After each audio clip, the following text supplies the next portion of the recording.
Hello বন্ধুরা, meditation নিয়ে আমাদের চ্যানেলে অনেক ভিডিও আপলোড করা হয়েছে। এর আগের একটা ভিডিওতে আপনাদের বলেছিলাম মেডিটেশনের পাওয়ারের কথা, অর্থাৎ মেডিটেশন আপনার লাইফে কী কী চেঞ্জ করতে পারে সেগুলো নিয়ে ডিটেলসে আলোচনা করেছিলাম। কিন্তু আজকে আমি আপনাদের সাথে শেয়ার করব এক্স্যাক্টলি কীভাবে মেডিটেশন করবেন। আজকের এই ভিডিওটি শেষ পর্যন্ত দেখার পরে আপনার আর মেডিটেশন নিয়ে কোনো প্রকার সন্দেহ থাকবে না যে কী করে মেডিটেশন করতে হয় বা কখন করতে হয় এবং কত সময়ের জন্য ইত্যাদি ইত্যাদি। আজকের ভিডিওতে আপনি মেডিটেশনের A to Z জানতে পারবেন।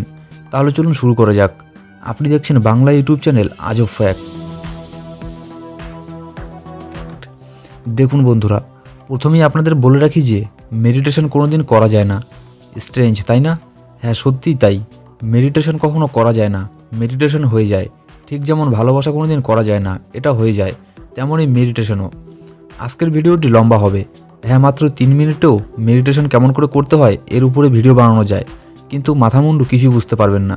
এখানে আমি মেডিটেশনের একদম বেসিক লেভেল থেকে সব কিছু বলবো, যাতে ভিডিওর শেষে আপনার কোনো কনফিউশন না থাকে। আপনি মেডিটেশনে যাওয়ার আগে কিছু কথা আপনার জেনে রাখা ভালো। মেডিটেশনে যাওয়ার আগে পরিচ্ছন্নতা বজায় রাখবেন এবং যেখানে মেডিটেশন করবেন সেই জায়গাটাও যাতে পরিষ্কার পরিচ্ছন্ন থাকে। আগেকার দিনে মেডিটেশন বা ধ্যান গভীর বন জঙ্গলে গিয়ে করা হতো, কারণ সেখানে কেউ তাদের ডিস্টার্ব করতো না। কিন্তু আজকের সময়ে বনে গিয়ে মেডিটেশন করা হয়তো সম্ভব নয়। তাই আপনি আপনার ঘরের রুমকেই বেছে নিতে পারেন মেডিটেশনের জন্য। তবে ঘরের বাইরে বাগান কিংবা গাছের নিচে মেডিটেশন করলে ভালো হয়। প্রকৃতির সাথে আমাদের নিবিড় একটা সম্পর্ক আছে, তাই খোলা জায়গায় শুদ্ধ বাতাস প্রবাহিত কোনো বাগানে মেডিটেশন করলে খুব ভালো হয়। কিন্তু আপনি রুমের মধ্যেও মেডিটেশন করতে পারেন, এতে কোনো সমস্যা নেই। শুধু দেখবেন রুমটা যাতে পরিষ্কার পরিচ্ছন্ন থাকে। এবার মেডিটেশনের জন্য সবথেকে যেটার বেশি দরকার সেটা হলো নীরবতা। কিন্তু আজকের দিনে বাড়ির মধ্যে আর নীরবতা কোথা থেকে পাবেন? এই সমস্যার সমাধান হলো এয়ার প্লাগ। বাজারে এমন অনেক এয়ার প্লাগ কিনতে পাওয়া যায় যার দাম খুব বেশি একটা না। আপনি দুটো এয়ার প্লাগ কিনে আপনার 2 কানের মধ্যে লাগিয়ে নিন, তাহলেই আর বাইরে আওয়াজ হলেও আপনার কানে কোনো শব্দ আসবে না। এবার প্রশ্ন হলো মেডিটেশন কিভাবে করতে হয়। দেখুন, মেডিটেশন কিন্তু শুধুমাত্র এক প্রকারের হয় না। মেডিটেশন বা ধ্যান অনেক প্রকারের হয়, আর অনেকভাবে বসেই মেডিটেশন করা যায়, এমনকি শুয়ে শুয়েও মেডিটেশন করা যায়। তবে আমরা এখানে আলোচনা করব বেসিক মেডিটেশন নিয়ে। এবার আপনি এইরকমভাবে বসে পড়ুন, ঠিকঠাকভাবে বসুন, যাতে আপনি একদম কমফোর্টেবল ফিল করেন। ঠিকঠাকভাবে বসে পড়ুন। এবার আপনার পিঠের মেরুদণ্ড একদম সোজা রাখুন। যদি আপনি পিঠের মেরুদণ্ড সামনের দিকে নুইয়ে রাখেন তাহলে আপনার প্রবলেম হতে পারে। আমার সাথেই এই প্রবলেমটা হয়েছিল। আমি মেডিটেশন করার শুরুতে কিছুদিন পিঠের মেরুদণ্ড সামনের দিকে ঝুঁকিয়ে রেখেছিলাম, যার ফলে আমার বুকের মধ্যে ব্যথা করতো। তাই আপনি আপনার মেরুদণ্ড একদম সোজা রাখুন, তাহলে আর কোনো প্রবলেম হবে না। এবার আপনার মাথাকে সামান্য সামনের দিকে একটু ঝুঁকিয়ে রাখতে পারেন, আর না করলেও চলবে, এটা তেমন কোনো ব্যাপার না। কিন্তু মেরুদণ্ড একদম সোজা রাখতে হবে। এবার চোখ বন্ধ করে নিন। এবার হাত দুটোকে এভাবে রাখুন। এবার চোখ বন্ধ করে কয়েকবার গভীর শ্বাস নিন, কিন্তু একদম রিল্যাক্স হয়ে শ্বাস নেবেন এবং রিল্যাক্স হয়ে শ্বাস ছাড়বেন। ঠিক আছে, আমি একবার করে দেখাচ্ছি, তাহলে আপনার সব ডাউট ক্লিয়ার হয়ে যাবে।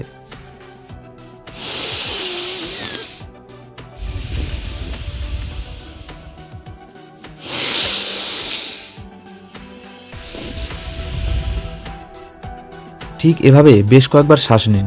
একদম রিল্যাক্স হয়ে শ্বাস নেবেন আর ছাড়বেন।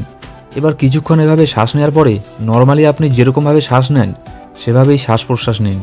এবার আপনি বন্ধ চোখে আপনি আপনার শ্বাস প্রশ্বাসকে দেখুন আর সেটাকে ফিল করুন। আপনি বন্ধ চোখে আপনার শ্বাসকে দেখতে চেষ্টা করুন, কেমন করে শ্বাস প্রশ্বাস আপনার ভেতরে যাচ্ছে আর কেমন করে বাইরে বের হয়ে আসছে সেটাকে দেখুন, ফিল করতে চেষ্টা করুন। আপনি ফিল করুন যে আপনার শ্বাস কেমন করে আপনার গলা হয়ে আপনার বুকের ভেতর দিয়ে নিচে চলে যাচ্ছে, আর কেমন করে নিচের থেকে শ্বাস বুক আর গলা হয়ে নাক দিয়ে বাইরে বের হয়ে আসছে। নতুন নতুন মেডিটেশন করার সময় অনেক প্রবলেম হয়, আমার সাথেও হয়েছিল। ইনফ্যাক্ট সবার সাথেই কম আর বেশি এই সমস্যাগুলো হয়েই থাকে। আপনি যখন নতুন নতুন মেডিটেশন করতে বসবেন তখন লক্ষ্য করবেন আপনার মাইন্ডে নানান ধরনের থট বা চিন্তা আসছে। আপনাকে এটা করতে হবে, সেটা করতে হবে, ইত্যাদি ইত্যাদি।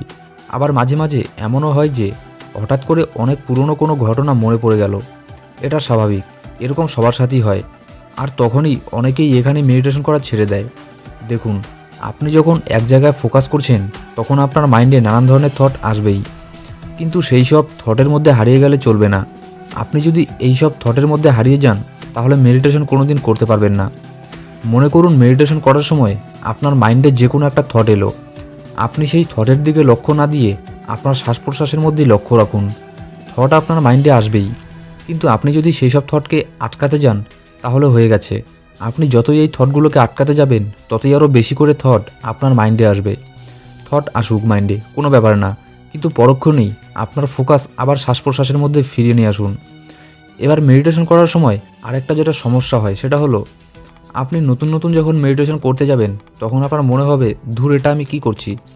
এভাবে বসে বসে কেউ পাগলের মতো শ্বাস প্রশ্বাস দেখে, আর এখানেই অর্ধেকের বেশি মানুষ মেডিটেশন করা ছেড়ে দেয়।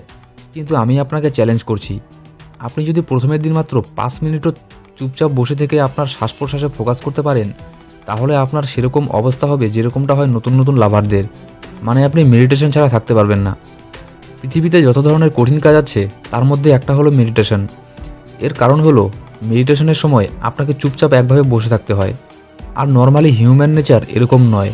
তাই মেডিটেশনের শুরুতে আপনার এটাও মনে হতে পারে মেডিটেশন খুব ডিফিকাল্ট, কিন্তু যখনই আপনি কিছুদিন মেডিটেশন করার চেষ্টা করবেন তখনই দেখবেন আপনি এতে ইন্টারেস্ট খুঁজে পাচ্ছেন। এবার আপনি যখন আপনার শ্বাস প্রশ্বাসে ফোকাস করতে থাকবেন তখন নিজেকে অনেক বোরিং মনে হতে পারে, কিন্তু আপনাকে চুপচাপ বসে থেকে আবার আপনার ধ্যান আপনার শ্বাস প্রশ্বাসের মধ্যে নিয়ে আসতে হবে। এবার আপনি প্রশ্ন করতে পারেন যে আচ্ছা, কতক্ষণ এভাবে বসে থাকতে হবে? দেখুন, নতুন নতুন আপনি 2 মিনিট থেকেও শুরু করতে পারেন, কিন্তু তার পরের দিন সময় বাড়িয়ে 5 মিনিট করতে পারেন। এভাবে ধীরে ধীরে সময় বাড়িয়ে মিনিমাম 10 মিনিট করে মেডিটেশন করুন। 10 মিনিটের বেশিও করতে পারেন, সেটা নির্ভর করছে আপনার উপরে। কিন্তু মিনিমাম 10 মিনিটের জন্য মেডিটেশন আপনাকে করতেই হবে যদি আপনি আপনার সাবকনসিয়াস মাইন্ডকে কন্ট্রোল করতে চান। এবার কিছুদিন পরে যখন আপনি আপনার শ্বাস প্রশ্বাসে ফোকাস করবেন তখন লক্ষ্য করবেন আপনাকে আর শ্বাস প্রশ্বাসে ফোকাস করতে হচ্ছে না, এটা অটোমেটিক হয়ে যাচ্ছে। তখন আর কোনো সমস্যাই হবে না। মেডিটেশন করার সময় সবথেকে বড় সমস্যা হলো আমাদের মাইন্ড তখন রিল্যাক্স থাকে না। মেডিটেশনে যাওয়ার আগে মাইন্ডকে যদি রিল্যাক্স করে দেওয়া যায় তাহলে অর্ধেক থট এমনিতেই আসবে না।